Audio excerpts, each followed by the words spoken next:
করে যে ঘটনাটা ঘটেছে অত্যন্ত ঘৃণ্য, নিন্দনীয়, জঘন্য ঘটনা, এইসব নিয়ে কোনো কথাই হবে না এবং দোষী ফাঁসি হওয়া উচিত।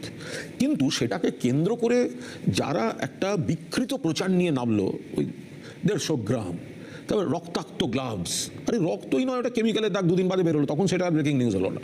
এইগুলো যারা খাওয়ালো, যারা নামলো, যাদের জমানায় একের পর এক গণধর্ষণ, গণহত্যা হয়েছে, তারা হয়ে গেল একদম মানে সাধু সেজে নেমে পড়লো।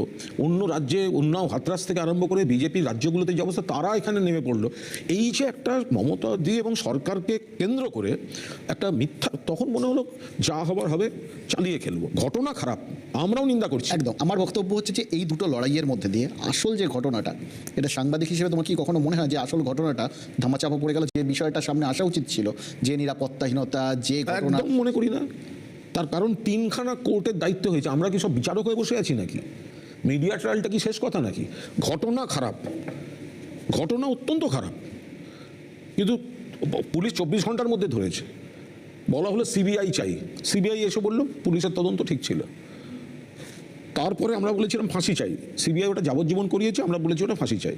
3টে কোর্ট মনিটর করেছে, trial court, high court, supreme court.